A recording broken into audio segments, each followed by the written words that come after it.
Brace Lord. இன்னைக்கு ஏசப்பா உங்களை பார்த்து சொல்ற வார்த்தை என்ன அப்படின்னா, உன்னோட கூட இருந்து நான் செய்யும் காரியம் பயங்கரமா இருக்கும். ஆமீன். நம்முடைய ஆண்டவர் பயங்கரமான காரியங்களை செய்கிறவர். ஆச்சரியப்படும்படியான காரியம்தான் பயங்கரமான காரியம். ஆண்டவர் சொல்றாரு, உன்னோடு கூட நான் இருந்து உன்னை கொண்டு செய்வேன்னு சொல்றாரு. எவ்வளவு நல்ல தேவன் பார்த்தீங்களா? அப்போ ஆண்டவர் உங்க கூட இருந்தா உங்க மூலமா பயங்கரமான காரியங்கள்லாம் நடக்கும். அது மக்களை பயமுறுத்துற காரியம் இல்லை, மக்களுக்கு நன்மை செய்கிற காரியம், விடுதலை கொடுக்கிற காரியம், சுகம் கொடுக்கிற காரியம், மக்களை ஆறுதல் படுத்துகிற காரியம் உங்களை கொண்டு ஆண்டவர் செய்வாராம். ஆனால் நீங்கள் என்னடானா, எனக்கு ஆறுதல் வேணும், எனக்கு சுகம் வேணும், எனக்கு விடுதலை வேணும்னு நினைக்கிறீங்கள.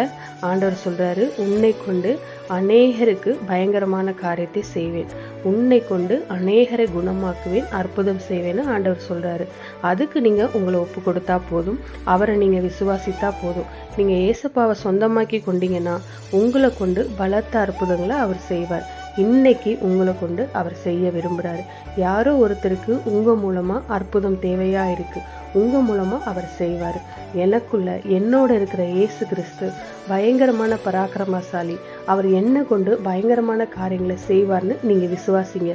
யாராவது தேவையுள்ள மக்களை கண்டீங்கன்னா தைரியமாக ஜெபம் பண்ணுங்க, அற்புதம் நடப்பதை நீங்களே காண்பீங்க. ஜெபிக்கலாமா? எங்கள் நல்ல தகப்பனே, நான் உன்னோடு கூட இருந்து பயங்கரமான காரியத்தை செய்வேன்னு சொன்னீங்கப்பா. என் கூட இருக்கிறீங்க. என் மூலமா நீர் பயங்கரமான அற்புதங்களை செய்யணும், மக்களுக்கு விடுதலை கொடுக்கணும், சுகம் கொடுக்கணும், அவர்களை ஆசீர்வதிக்கணும். என்ன எடுத்து பயன்படுத்துங்கப்பா. இயேசுவின் நாமத்தில் ஜெபிக்கிறோம் பிதாவே. ஆமென். God bless you.